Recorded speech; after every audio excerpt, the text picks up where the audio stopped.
Hello everyone, welcome to किन studies. आज है 18th ऑफ जुलाई और आज के करंट अफेयर्स सेशन में हम 2 दिनों के करंट अफेयर्स के क्वेश्चंस को कवर करेंगे। आज के इस सेशन में इंपॉर्टेंट टॉपिक्स हैं एक्वाटेक पार्क, देन हम देखेंगे स्वच्छ सर्वेक्षण 2024-2025 रिपोर्ट के बारे में। इसके साथ ही हम देखेंगे आईएनएस निस्तार के बारे में। देन हम देखेंगे इंडिया सऊदी फर्टिलाइजर अग्रीमेंट के बारे में। देन प्रधानमंत्री कौशल विकास योजना काफी चर्चा में रहा है, हम उसके बारे में देखेंगे। इसके साथ ही हम देखेंगे नेशनल हेल्थ क्लेम्स एक्सचेंज के बारे में। देन तलिस्मान साबरे एक्सरसाइज 2025 के बारे में देखेंगे। Patriot air defence missile system ये चर्चा में रहा है, हम इसके बारे में देखेंगे। साथ ही देखेंगे बराक वैली के बारे में और रिसेंटली लॉन्च हुई ADEE-TIE स्कीम के बारे में देखेंगे। और लास्ट में हम देखेंगे 75th PM दिव्याशा केंद्र के बारे में।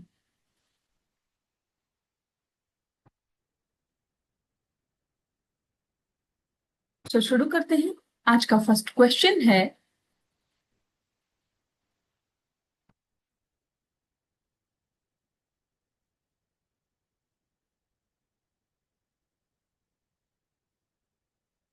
Where was India's first water technology park named Aquatech park inaugurated. तो यहां पर आपसे पूछा जा रहा है, भारत का पहला जल प्रौद्योगिकी पार्क जिसका नाम है एक्वाटेक पार्क, इसका उद्घाटन हाल ही में कहां पर किया गया।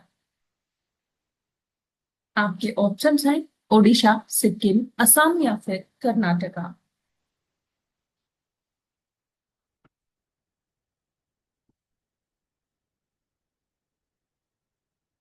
और इस क्वेश्चन में आपका करेक्ट ऑप्शन हो जाएगा ऑप्शन सी। भारत का जो पहला एक्वाटेक पार्क है उसका उद्घाटन किया गया है असम में। आप देख सकते हैं, Chief Minister Himanta Biswa Sharma recently inaugurated India's first water technology park named Aquatic Park at Baghiwari, Sonpur in Assam. The park is a joint effort of Kalong Kapili National Bank for Agriculture and Rural Development, Indian Council of Agricultural Research, Central Institute of Freshwater Aquaculture, Fishery Department and Selco Foundation.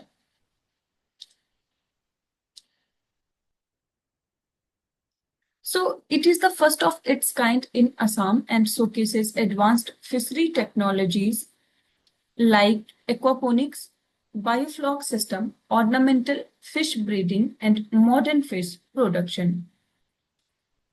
The aim is to empower fish farmers with knowledge and increase their income through technology. आप ध्यान रखेंगे, भारत का पहला Aquatech park हाल ही में inaugurate किया गया है असम में। बढ़ते हैं नेक्स्ट क्वेश्चन की ओर।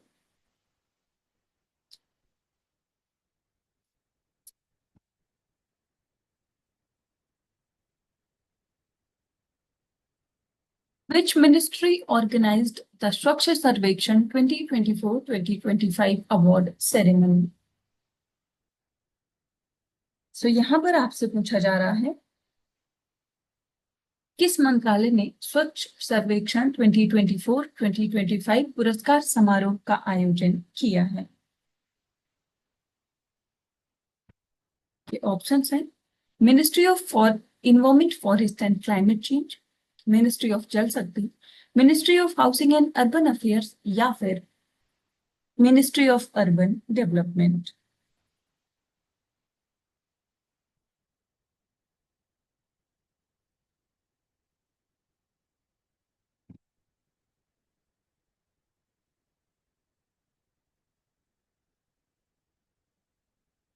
इस क्वेश्चन में आपका करेक्ट ऑप्शन हो जाएगा ऑप्शन सी। स्वच्छ सर्वेक्षण 2024 एंड 2025 का जो अवार्ड सेरेमनी है उसका आयोजन ministry of housing and urban affairs के द्वारा किया गया। आप देख सकते हैं, recently The President of India will confer Swachh Sarvekshan 2024-2025 awards at Vigyan Bhavan, New Delhi. And the event is organized by the Ministry of Housing and Urban Affairs. So Swachh Sarvekshan is an annual survey under Swachh Bharat Abhiyan Urban to access cleanliness, hygiene and sanitation in urban India. And it is implemented by the Ministry of Housing and Urban Affairs with Quality Council of India as the partner. So it rewards efforts of cities under Swachh Bharat Mission Urban.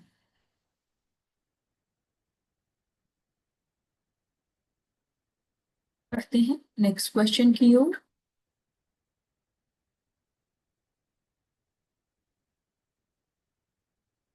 With reference to INS Nistar, consider the following statements. So यहाँ पर INS निस्तार से संबंधित कुछ कथन दिए गए हैं जिन पर आपको विचार करना है.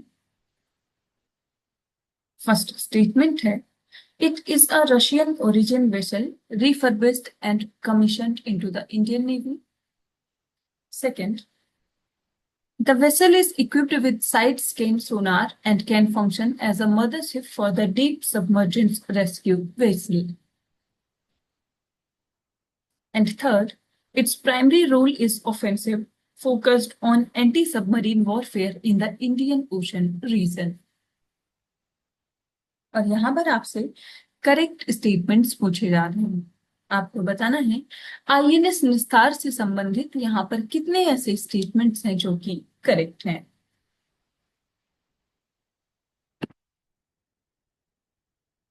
और इस क्वेश्चन में आपका करेक्ट ऑप्शन हो जाएगा ऑप्शन ए.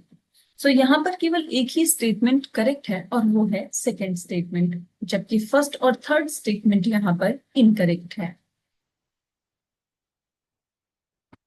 आप देख सकते हैं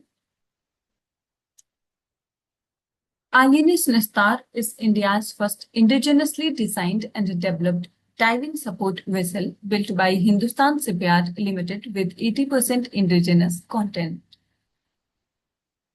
While it revives the name of former Soviet origin vessel, the new ship itself is a product of Atmanirbhar Bharat. So this vessel is equipped with advanced underwater systems including side-scan sonar for seabed mapping and object detection and remotely operated vehicles. So our key capability is its role as a mothership for DSRVS, which significantly extends the operational range and endurance of submarine rescue missions.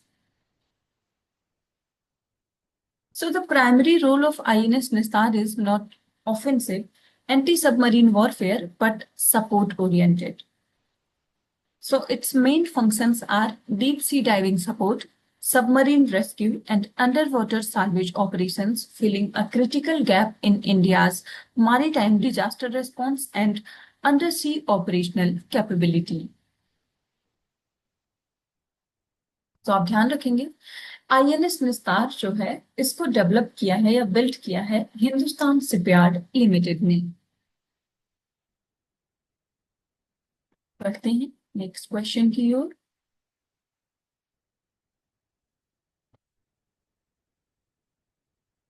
Consider the following statements. So यहाँ पर भारत और Saudi का जो उर्वरक समझौता है fertiliser agreement, उससे संबंधित कुछ कथन दिए गए हैं जिन पर आपको विचार करना है. फर्स्ट स्टेटमेंट है, The recent India-Saudi fertilizer agreement is a short-term deal to manage immediate supply chain disruptions. Second, the agreement's primary focus is on the import of urea and potash fertilizers. And third, the collaboration extends beyond trade to include joint research on alternative fertilizers suitable for Indian soil conditions. और यहाँ पर आपसे correct statements पूछे जा रहे हैं. आपको बताना है इंडिया सऊदी फर्टिलाइजर अग्रीमेंट से संबंधित यहाँ पर कितने ऐसे स्टेटमेंट्स हैं जो कि करेक्ट हैं?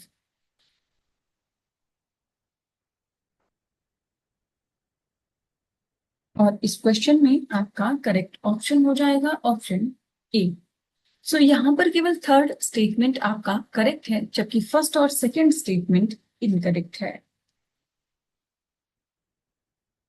आप देख सकते हैं the agreement is explicitly a long-term deal with a duration of 5 years starting from financial year 2025-26. So this is intended to ensure a steady, predictable supply and enhance India's long-term fertilizer stability rather than just managing immediate short-term issues. So the agreement specifically concerns the import of 1 million metric tons of DAP fertilizer annually. While India imports various fertilizers, this particular deal is centered on DAP, a crucial phosphatic fertilizer. So the significance of the agreement goes beyond a simple buyer-seller relationship. It includes a joint research agenda to collaborate on developing India-specific alternative fertilizers. So this aims to improve soil health and crop productivity by creating customized solutions for India's diverse agroclimatic zones, indicating a deeper strategic partnership. Saudi Arab के बारे में बात करें तो इसको kingdom of Saudi Arab के नाम से भी जाना जाता है and it is a country in West Asia. So it is located in the center of Middle East and it covers the bulk of Arabian Peninsula and has a land area of about 21,50,000 kilometers square. So Saudi Arab is the fifth largest country in Asia and the largest in the Middle East and also 12th largest in the world. So Saudi Arab bordered by the Red Sea to the west, Jordan, Iraq and Kuwait to the north, the Persian Gulf, Bahrain, Qatar and UAE to the east, Oman to the southeast and Yemen to the south. So Saudi Arab की जो capital है वो है Riyadh और यहाँ की official language है Arabic.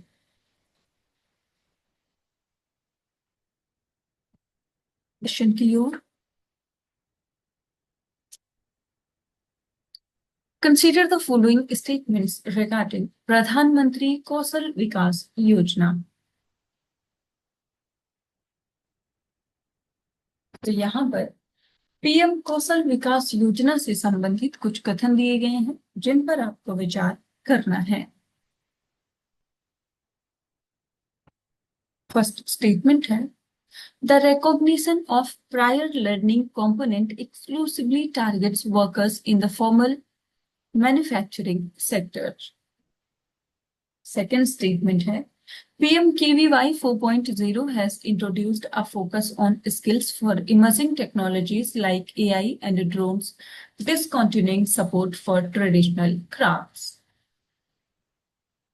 And third, a significant achievement of the scheme is that nearly half of its beneficiaries have been women.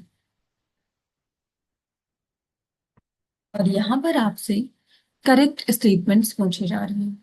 आपको बताना है पीएम कौशल विकास योजना से संबंधित यहाँ पर कितने ऐसे स्टेटमेंट्स हैं जो कि करेक्ट हैं.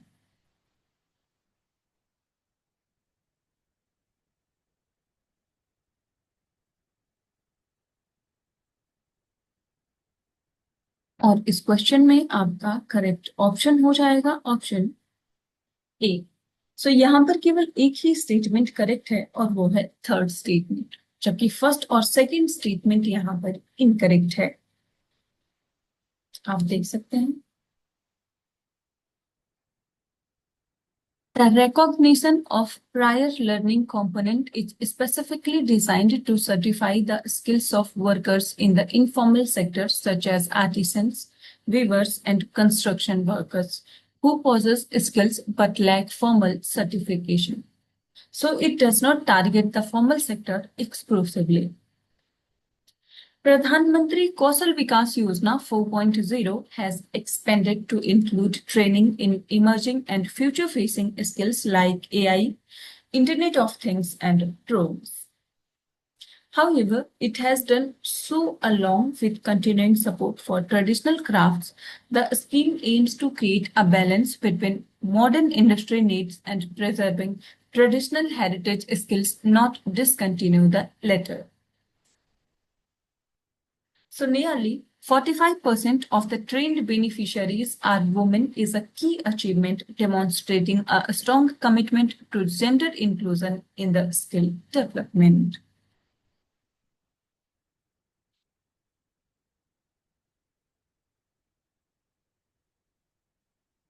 बढ़ते हैं नेक्स्ट क्वेश्चन की ओर।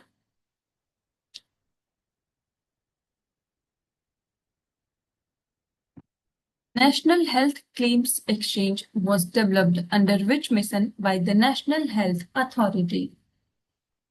So यहाँ पर आपसे पूछा जा रहा है राष्ट्रीय स्वास्थ्य दावा एक्सचेंज को राष्ट्रीय स्वास्थ्य प्राधिकरण द्वारा किस मिशन के तहत विकसित किया गया? आपके ऑप्शंस हैं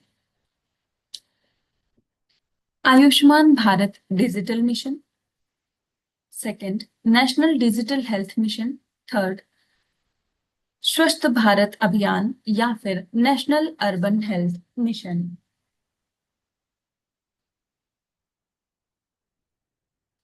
सो आपको बताना है कि नेशनल हेल्थ क्लेम्स एक्सचेंज जो है ये किस मिशन के अंतर्गत डेवलप किया गया है।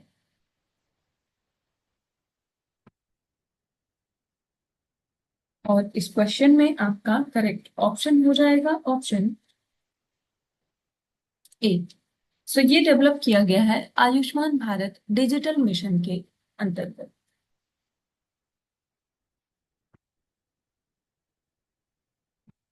सकते हैं Recently, the government decided to bring the National Health Claims Exchange under joint supervision of the Ministry of Finance and the Insurance Regulatory and Development Authority of India.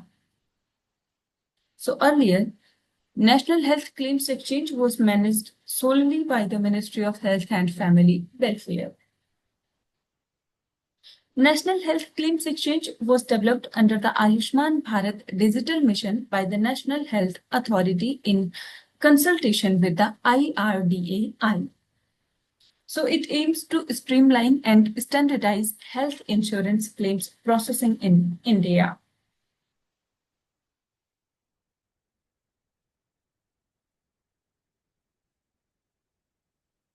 Next question की ओर।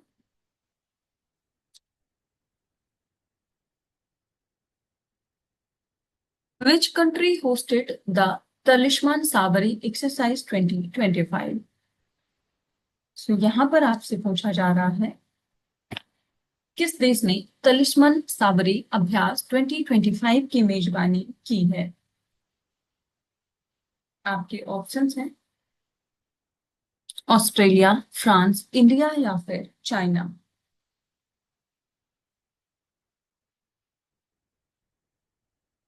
और इस question में आपका correct option हो जाएगा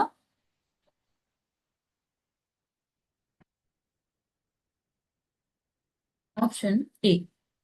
सो इस अभ्यास का जो मेजबान देश है वो है ऑस्ट्रेलिया।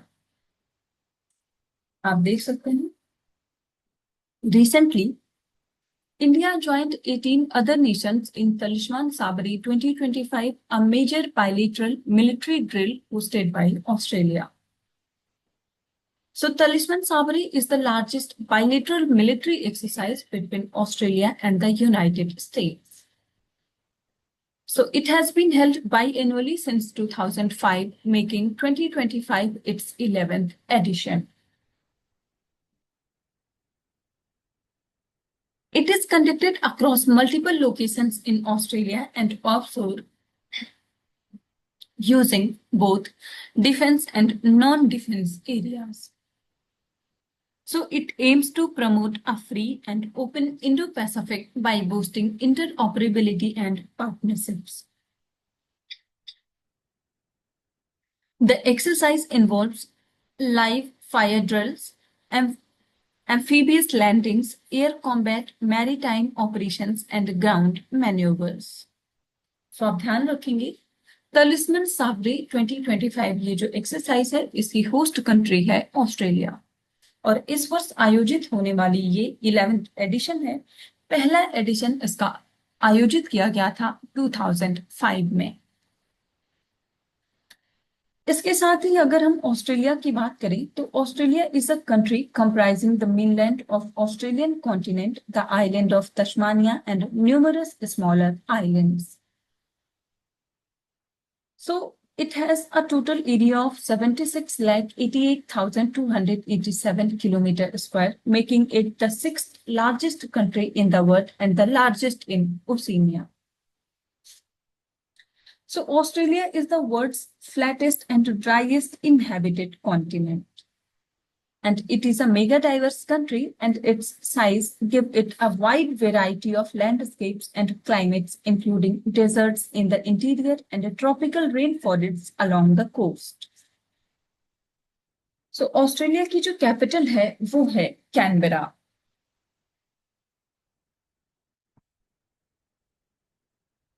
बढ़ते हैं नेक्स्ट क्वेश्चन की ओर।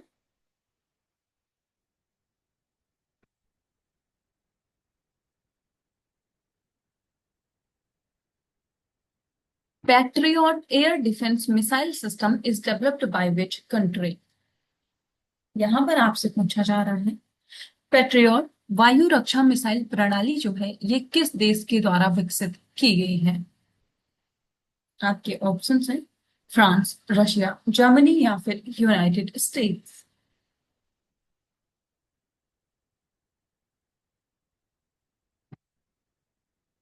यहां पर आपसे patriot air defence missile system के बारे में पूछा जा रहा है और इस क्वेश्चन में आपका करेक्ट ऑप्शन हो जाएगा ऑप्शन डी। सो इसको डेवलप किया है यूनाइटेड स्टेट्स ने। आप देख सकते हैं recently the US president announced that Washington will send Patriot air defense systems to Ukraine to counter increasing Russian aggression. So Patriot stands for Phased Array Tracking Radar for Intercept on Target. And it is an all-altitude, all-weather surface-to-air missile defense system. So initially designed for anti-aircraft roles, newer version can destroy ballistic missiles, cruise missiles, loitering munitions, and aircraft. So it is developed by Raytheon Technologies Corporation, a United States aerospace and defense company. And it is the most advanced air defense system used by the United States Army. सो आप ध्यान रखेंगे patriot air defence system जो है ये है United states का और हाल ही में ये चर्चा में रहा क्योंकि यूएस प्रेसिडेंट ने कहा है कि वो पैट्रियट जो डिफेंस सिस्टम है इसको भेजेंगे यूक्रेन को। पढ़ते हैं नेक्स्ट क्वेश्चन की ओर।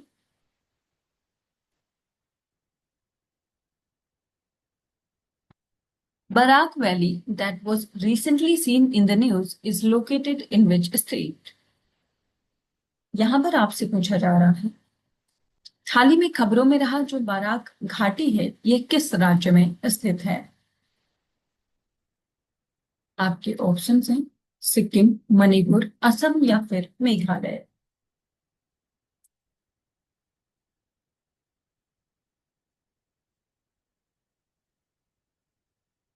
और इस क्वेश्चन में आपका करेक्ट ऑप्शन हो जाएगा ऑप्शन सी। सो ये स्थित है मेघालय में, सॉरी ये स्थित है असम में।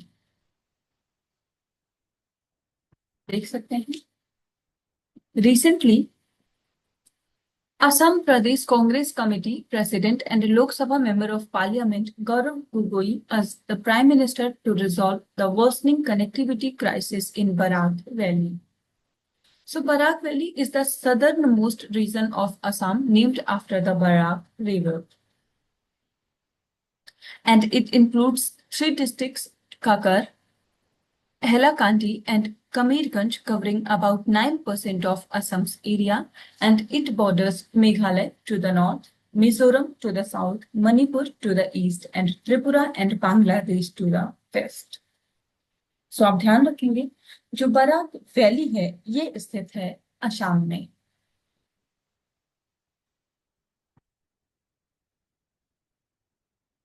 बढ़ते हैं नेक्स्ट क्वेश्चन की ओर।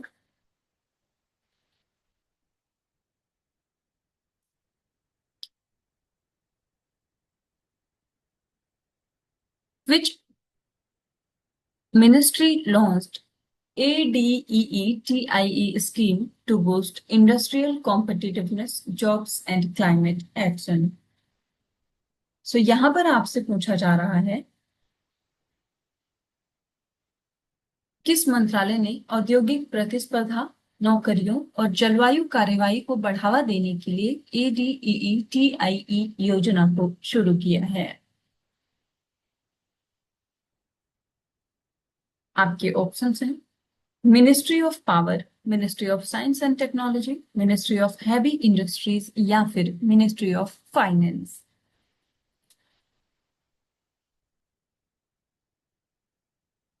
सो ADEETIE ये जो स्कीम है इसका फुल फॉर्म है assistance in deploying energy efficient technologies in industries and establishments.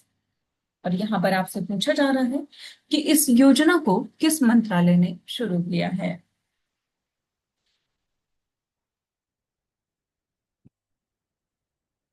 और इस क्वेश्चन में आपका करेक्ट ऑप्शन हो जाएगा ऑप्शन ए। सो इसको शुरू किया है मिनिस्ट्री ऑफ पावर ने। आप देख सकते हैं recently the ministry of power launched the ADEETIE scheme to boost industrial competitiveness, jobs and climate action. So this scheme stands for Assistance in Deploying Energy Efficient Technologies in Industries and Establishments, and it is a flagship scheme by the Bureau of Energy Efficiency under the Ministry of Power. So the scheme targets micro, small and medium enterprises registered on the Udyam portal, and it promotes adoption of energy efficient technologies with at least 10% energy saving potential.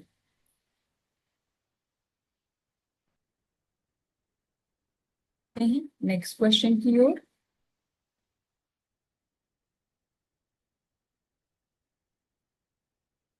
Where is the 75th प्रधानमंत्री दिव्याशा केंद्र inaugurated इन उत्तर प्रदेश? तो यहां पर आपसे पूछा जा रहा है 75th जो प्रधानमंत्री दिव्याशा केंद्र है उसका उद्घाटन उत्तर प्रदेश में कहां पर किया गया है? आपके ऑप्शंस हैं बदायूं, कानपुर, लखनऊ या फिर वाराणसी।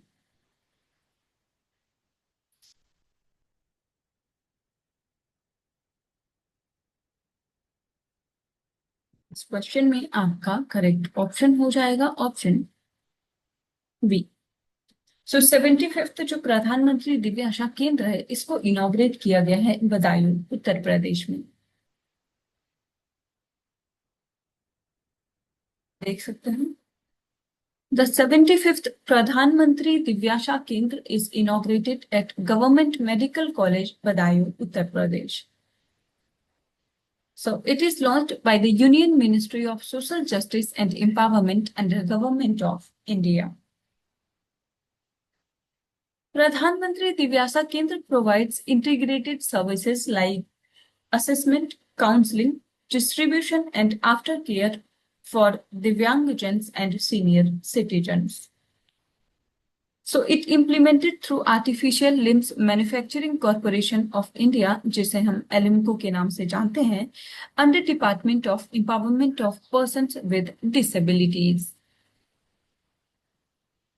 So आप ध्यान रखेंगे जो 75th PM दिव्यासा केंद्र है उसको इनॉग्रेट किया गया है उत्तर प्रदेश के बदायूं जिले में।